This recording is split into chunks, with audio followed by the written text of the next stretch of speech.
Welcome to Wednesday's show. This one falling on the 27th day of January, a day where clouds are increasing. And, really, very few other places can you go and see torrential at times, certainly heavy downpours, 60s and a little sun, and then snow accumulating in about a 72-hour period, or actually, technically, a little bit less.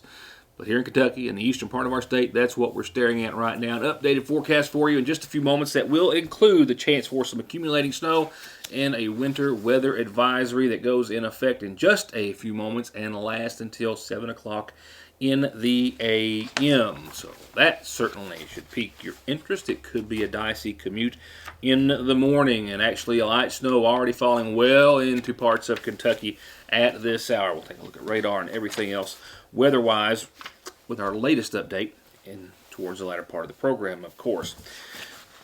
Kentucky's Attorney General Daniel Cameron was in Sayersville today for a meet and greet, not just with fellow Republicans, but others as well, including local elected officials. You can read about that visit in tomorrow's edition of the Sayersville Independent. I and Heather splitting today. She covering the visit from our Attorney General, myself being elsewhere for other news coverage that perhaps will make the program and the newspaper at a later date. Nevertheless, you can find out that among a lot of other interesting things in tomorrow's edition of the Sayersville Independent, which is still in the works at this hour. So that's as far as I'm going to go with what will be in it. It will be worth the read. It is always a must read, as we're working very hard every week to make sure of that. So we'll talk about more about tomorrow's edition, which will be out bright and early. Maybe not as bright and early as possible. We'll hold back our delivery if the roads are treacherous tomorrow to just a little later to give road crews. Let's hope it doesn't go that far. Road crews time to clear a path. So keep that in mind. The McGoffin County Board of Education met in a special session last evening. I have not even attempted to edit that video. I can confirm, however, after speaking with our superintendent of schools, Scott Helton, earlier today, that they discussed still their intent, as it is right now, to get back into the classroom on the hybrid model next Monday. So school is still set to start in McGoffin County 2 days in, 1 day out for everyone, 2 days in for the other half, starting next Monday. I'll have coverage of the McGoffin County Board of Education meeting perhaps as soon as tomorrow. I've got City Council meeting coverage tonight, your COVID updates as well. Basketball highlights, scores getting caught up there, a county-wide boil water advisory, and more in what's left of the half hour. Let's go ahead and begin with that boil water advisory. The Sayersville Water Works has, as well as following suit, the McGoffin County Water District posted a system-wide, county-wide, Sayersville and McGoffin County-wide boil water advisory until further notice. So you need to boil your drinking and cooking water for 3 minutes until further notice. And of course, that impacting our local restaurants as well, who will be using, I'm sure, cans and bottles of pop to get by, and then boiling their cooking and drinking water as well. We did inquire today. Also more on this in tomorrow's paper, but those heavy rains that we saw night before last, well, of course, as you saw, rose water levels. They also rose the amount of water going in to the intake at the water treatment plant to the point the plant could not keep up. So that resulted in what is called turbidity levels being out of skew, if you will, or compliance, and it will take a day or two for those to get back to where they should be. We'll have an update for you tomorrow. I'm not going to say anyone, including myself, is expecting the boil water advisory to be lifted by tomorrow, but I will have an update for you then. But that's the reason for a county-wide boil water advisory. More headlines after a few words. Appalachian Wireless invites you to start the new year off with a bang. What better way than with a new Samsung device? The new Samsung Galaxy S21, S21 Plus, and S21 Ultra are the latest and hottest devices of the new year with great cameras, all-day battery life, and faster processors. The S21 is the phone everyone wants and will be jealous of. From now till the end of February, the new Samsung S21 models will be $400 off the Advantage plan at Appalachian Wireless and AppalachianWireless.com. Better service, bigger savings. That's today's Appalachian Wireless. Drive safe and save this winter at Conley Tire in Staffordsville, or just go to conleytire.net to see the latest specials on thousands of all-season snow and off-road tires in stock every day. And you can take 6 months to pay with no interest at Conley Tire, 297-2424. This home is back on the market in Dixie of Sagersville, just steps away from the Ramey Park and downtown.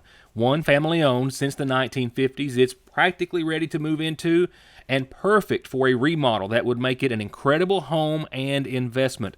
Original hardwood floors throughout, an extra large upstairs, 4 bedrooms in all, 2 baths, a basement, serviced central heat and air, all on a prime lot well over a half an acre. And the original asking price of $147,500 has been reduced. Call 606-349-3699 for an appointment to view or for more information. The Sagersville City Council met in a special session meeting this past Monday after postponing their meeting, which fell on Martin Luther King Day. They made several appointments or reappointments during that special session.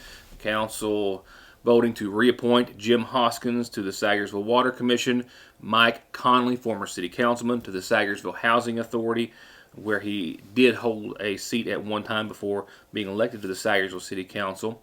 Also, a new police officer for the city police department was announced as well. That new officer identified as Chase Hall, who had recently passed his POPS testing and will be assigned to the Sagersville Police Force in the coming days.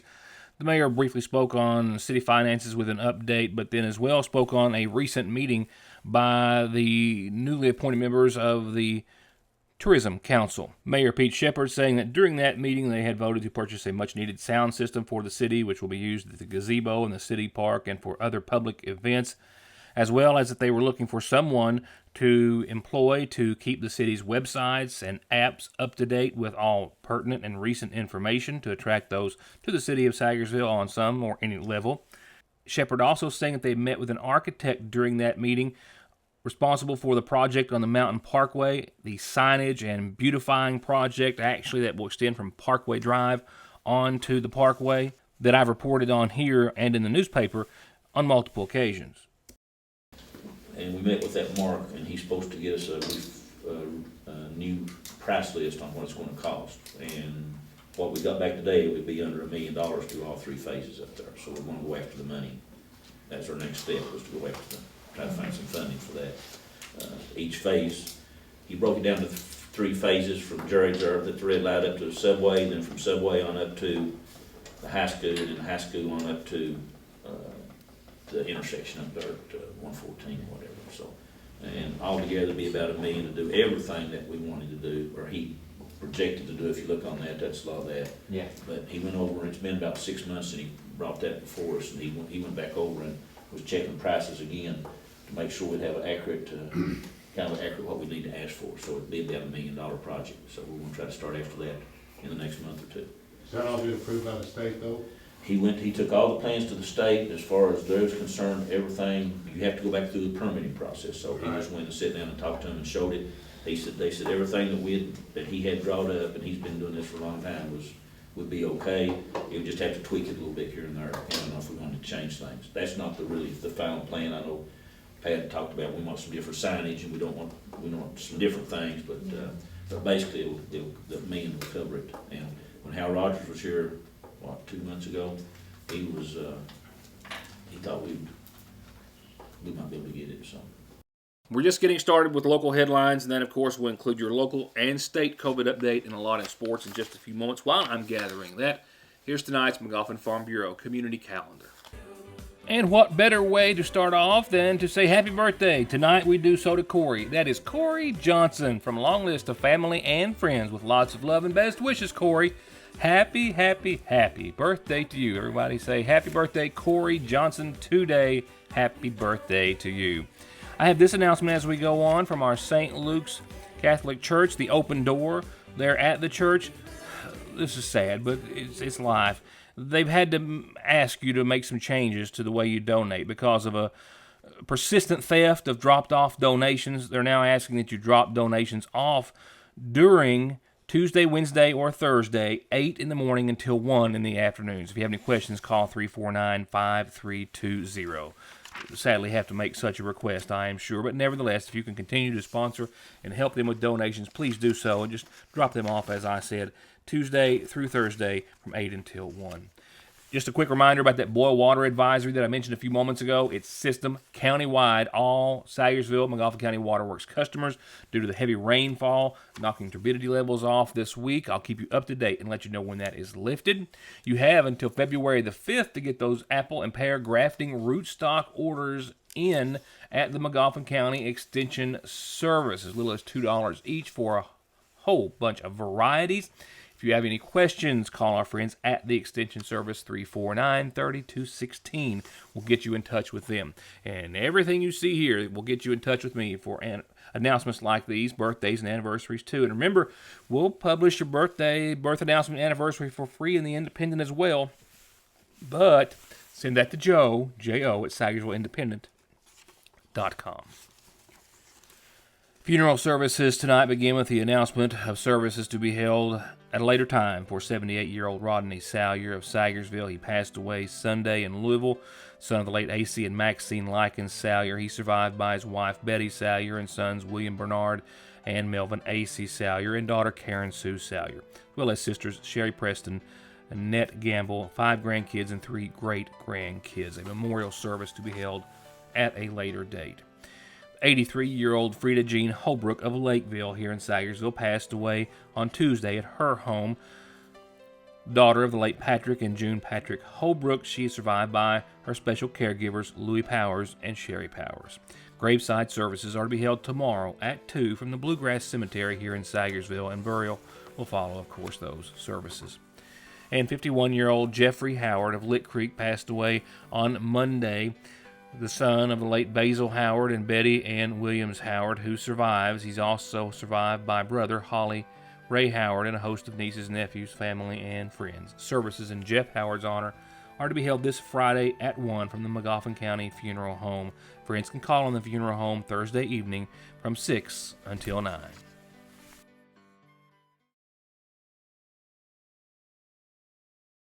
Of all the boxes you've been opening, this one right here will always be the tastiest, because inside is our famous recipe for the meal dreams are made of. Hot pies, stuffed with everything you crave. Always hot and always fresh. Always at your Sayersville, Lee's famous recipe. Go with All Pro and you'll always get a perfectly finished project backed by decades of experience and thousands of satisfied customers. Always with the best prices on everything from small to large remodels, bathrooms to kitchens to entire homes, or turnkey new construction on everything from garages, homes to retail space. And seamless gutters too. And All Pro still offers 0% financing for up to 18 months and long-term low interest rates on those big projects. For an estimate, call this family-owned business today. Well, after 30 cases in totality last week, new cases of coronavirus in McGoffin County, we're off to a start today that looks to have surpassed that in a 5-day counting period. So still with 2 days left to go, it looks as though over that 30 mark, with some other numbers being shared by our McGoffin County Public Health Director and the Health Department. This video posted from an earlier interview. I just spoke with our Public Health Director and Mayor Shepherd just a few moments ago via the phone, and I didn't have all the numbers as of airtime in regards to total cases, hospitalized, and the like. He was still gathering those for an update, but this is what I do have in regards to case numbers. We actually have a few more over the past 4 days than what I'd realized. 6 Saturday, 2 Sunday, 9 on Monday, and 11 on yesterday. So that is 35 cases when you factor in today's 7. So another 7 new cases here in McGoffin County today. So that does put us already over last week's 30, and that still gives us Thursday and Friday's numbers to add to that, yet to be determined, obviously. He did also advise me, however, they have completed the teachers' vaccines at this time, and they are still waiting on other doses to finish up the second doses for all of those who had received the first. The health department, and still there's no update, no change, that will be all the health departments will be receiving statewide, and that vaccines will be given out through other providers, Walgreens, CVS, and the like, with no other update on that process as of yet. However, I can tell you, as we will in a few moments when we hear from the governor, that at least we do know about some additional vaccine, a small amount that all states will be receiving for the next several weeks. So again, 7 new cases in McGoffin County today and a total of 35 so far to date this week. As for Kentucky's and the viewing area incident rate map, this map is yesterday's, where McGoffin County was at 16.4, Johnson at 34.1, and Floyd at 79.5. I did not have today's map as of airtime, but I do have it just now. I just didn't have time to get it up on the screen. McGoffin County has actually crept up a bit. Not surprised. We've seen numbers creeping up this week. We went to an 18.8 this afternoon. Johnson County up a bit to 34.1, and Floyd County almost identical at 79.9, but up just a few tenths. Turning to your state COVID update for tonight, yesterday in my absence, the governor made an announcement. Good for the state. Some positive news. We would certainly like to see it much more positive, but confirming from the president's COVID-19 team that all states are going to see an increase, a modest increase in their COVID-19 vaccine supply for the time being of 16 to 17%. That equates to roughly another 8,800 to 9,000 doses of the vaccine per week here in the state of Kentucky. Obviously, receiving 56,000 or so per week. We will see another 8,800 to 9,000 on top of that. Certainly some good news. The governor announced yesterday 2,414 cases and 35 new deaths and a positivity rate of 9.63%. While prior to today's COVID update, he updated and reminded everyone on that increase by the federal government for the vaccine, as well as some other data. In addition to the federal government confirming about 16 to 17% additional supply of the vaccine, they've also committed to letting states know how much vaccine they will have for at least a period of 3 weeks. Up until now, it's been week by week, which essentially, said Beshear, would give providers only the weekend to plan and prepare for the amount of vaccine that they would have for the following week. He also said the federal government has contracted with Pfizer and Moderna to purchase another 200 million doses of the vaccine, but this is not until the end of the summer months. There are no signals right now that I can find state or countrywide that give us any indication that we're going to start to see large allotments of the vaccine anytime soon. Nevertheless, it's still positive news, with today's update also containing some positive news. Today we're reporting 2,424 new cases of COVID-19. Again, that number is far too high, but it is the lowest Wednesday in 4 weeks. When we look back to January 6th, there were 5,742 cases of COVID-19. Today, less than half of that. Overall, that is a good sign. If you look at our hospitalization numbers, slightly up, ICU and ventilators slightly down. And good news, positivity rate continues to fall, 9.35%. We like seeing that steadily fall. We have our fewest number of red counties in a while, though there are still 111 of them. What hurts is we continue to see really high deaths, with 47 new deaths for a total now of 3,542 lost Kentuckians. There's no missing that this is the new McFarland and Tinker Law Office location on the Mountain Parkway in the former Farm Bureau building in Sayersville, just like there's no denying that their nearly 60 years of legal experience has won their clients millions and millions of dollars in disability, auto accident, and wrongful death cases. It's where your case matters to you and to us. McFarland and Tinker, also Griffey approved.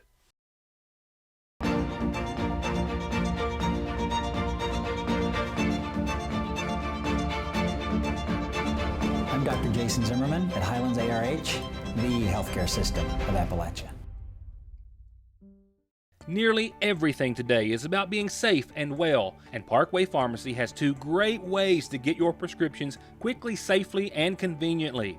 Simply pull up curbside and call and let them know you're there, or circle around the building and drive through. And just in, a fresh inventory of Atalo, premium CBD oil and cream products for managing pain, anxiety, depression, rest, digestion, and more. All at Parkway Pharmacy in Salyersville.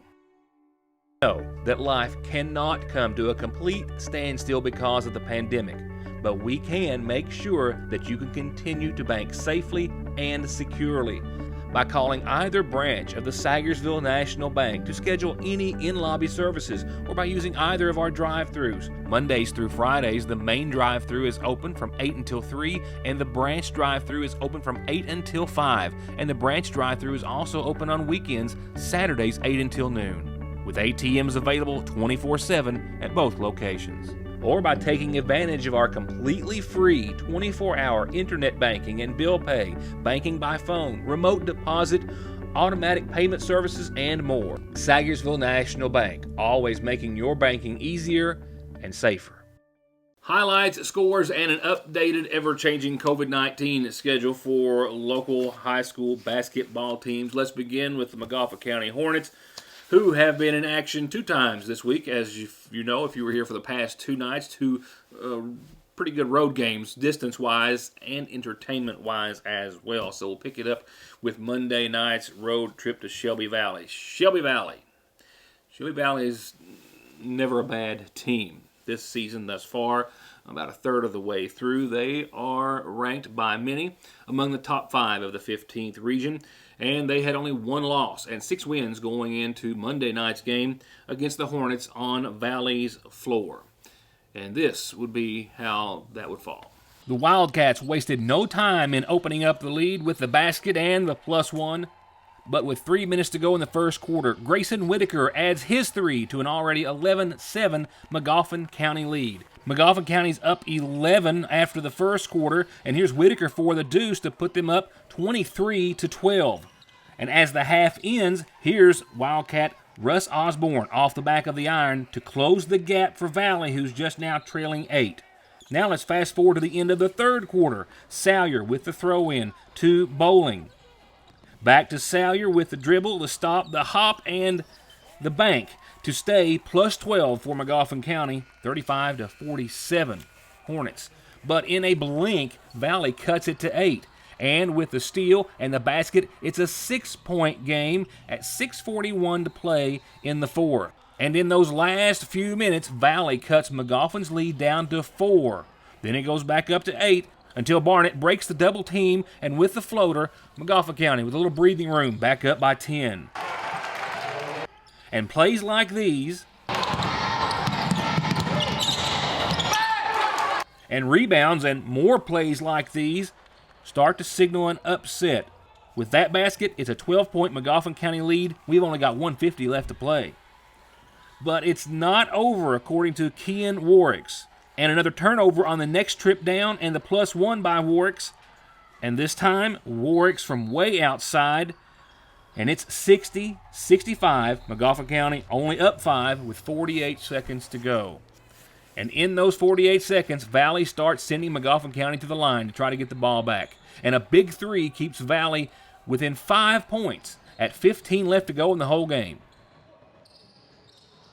And then the Hornets go back up by 6 after Whitaker hits the front end of 2 free throws, right after which Valley's Caden Robinson makes it a 1-possession game with about 6 ticks left on the clock. But Barnett's 2 of 2 from the stripe will finally cap off a 67-72 in favor of Magawa County win for the Hornets on the road at Shelby Valley. And by that score of 72-67, Magawa County handed Shelby Valley only its 2nd loss of the season. Now what you have in front of you is last night's score, as the Hornets had no trouble at Fairview, up by 40 at times. Final score there, 66-35. It was Magawa County shooting the lights out. I'm going to be talking with Coach Scott Castle tomorrow, either in the studio or via the internet, and I'll be sharing some of the highlights from that game during our conversation as we get caught up on the season, which is getting reasonably close to the halfway mark. That's hard to imagine. So the Magawa County Hornets right now, 4 wins and 3 losses. At the bottom of your screen, it says at Martin County tomorrow.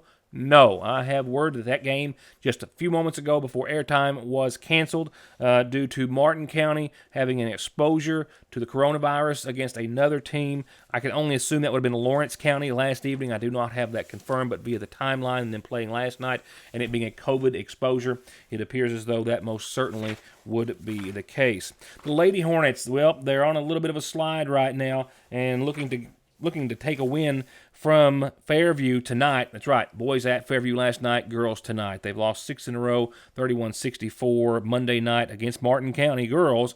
Tonight they're traveling to the Ashland area, Catlettsburg area for Fairview. We wish our Lady Hornets well. They've got 2 wins right now on the season. And going over to Tiger basketball, and for Coach Sloan and the boys, they haven't been in action since Saturday. That was a 50-55 loss at Martin County. Now, they had a COVID cancellation against Valley that was scheduled for tomorrow night. So I'm not quite for certain. That must be assuming an exposure to the Paintsville team since McGoffin County played Valley last night. That's just my assumption. But the boys of Paintsville right now, they had 3 losses in a row. They've got 2 wins in the season and a total of 4 L's thus far. The Lady Tigers and Coach Trimble, a win that was Monday night at Prestonsburg, 62-53. Their game for Eastridge this Friday night at home has been canceled due to a COVID exposure. No details available as of airtime. That will be the 3rd COVID cancellation for the Lady Tigers this season. As for Coach McKenzie and his Golden Eagles, 2 COVID cancellations here as of late. Last night they were due to be at Pikeville. That one canceled due to COVID. And then this coming Saturday's game canceled already. A home game for what would have been a home game for the Golden Eagles already canceled due to COVID. They are not set to be back in action, the boys at Central, until hosting Perry Central on Tuesday. The Lady Golden Eagles, they have had to cancel their last 5 games due to COVID. Monday night, they were due to be in Pikeville. They were due to be this Friday at Martin County, hosting Prestonsburg Saturday, and then at Belfry this coming Monday. All of that canceled due to the coronavirus for the Lady Golden Eagles. But they are sitting right now, as you just saw, on a big win streak. 7 in a row with only 1 loss thus far this season. I'll keep you posted. Now let's talk about the potential for some accumulating snowfall and, most importantly, some treacherous roads, perhaps late tonight and into your Thursday. Here is what's marching our way, and in fact, already making its way into eastern Kentucky. I'm getting reports of some really nice snow already down in the Grassy Creek area of Morgan County and more to follow. You know, there was a likelihood or a chance that we would see some rain at the onset of this. I'm not seeing it. We're already at 32 degrees here at the Sagersville Independent and Your News Today offices and studios, and it's going to continue to fall to 22 tonight. So I'm thinking we're going to skip the rain for the most part, go straight to the flakes, and like I said, some of our friends down in the Grassy area already doing so with some pretty good snowfall. Could be heavy at times during the overnight, briefly heavy, and we're talking about up to 1 inch an hour at times, but not, consistently and for a long time. So we're still holding on to 1 to 3 inches of snowfall between now and tomorrow morning. It's going to be gone rather quickly, but we still are looking at, so says the National Weather Service, and consistently all the other models that I've looked at today, 1 to maybe 3 inches of snow. So keep that in mind, and certainly late tonight, not even so late, maybe later on this evening, and overnight and early tomorrow, keep an eye on that weather and those travel conditions. Everyone stay safe. It's a little snow. No big deal. It's eastern Kentucky, right? We know what it's like. But still, pay attention. So, northwesterly winds as well tonight, 9 to 15 miles per hour. And like I said, it's going to be gone quick. Check out your Thursday. Mostly sunny skies tomorrow and right around 32 degrees. So, we're only going to hit where we are right now, temperature-wise, after hitting 22 for tonight's low. Tomorrow night, under clear skies, 15 degrees, and a cold one in store. And it's an active weather pattern, to say the least. Maybe not a pattern, just an active weather scenario, because there's not much of a pattern to it. Friday, 37, sunny and clear, a low of 20. First half of your weekend, Saturday, will start off partly sunny. We should hit right around 42, but after 4 or 5 o'clock Saturday afternoon and then throughout the overnight, rain moves in, sets up, and sticks around throughout your Sunday as well. 48, some rain and clouds on your Sunday, and the moisture should still be around to some degree by Sunday night when we hit about 32 for the low, meaning we could see some changeover, and a few flakes and showers could linger into your Monday as well. Temperatures back down into the mid-30s at 36. Tuesday of next week, still 36 degrees, mostly cloudy, maybe a few flurries lingering from that system. Wednesday, we might perk up a degree or two, hitting 38, and by that time, it looks as though that most recent round of precipitation will be gone. We'll be waiting on the next one. That is it. I'll be talking about tomorrow's edition of the Sayersville Independent when I see you in about 23 hours and 30 minutes, give or take, as well as a host of other news, still Montgomery County Board of Education coverage, and a lot of other headlines that we'll be trying to work into the rest of this week. And I hope to see you for that tomorrow night. For now, good night, and thank you for watching.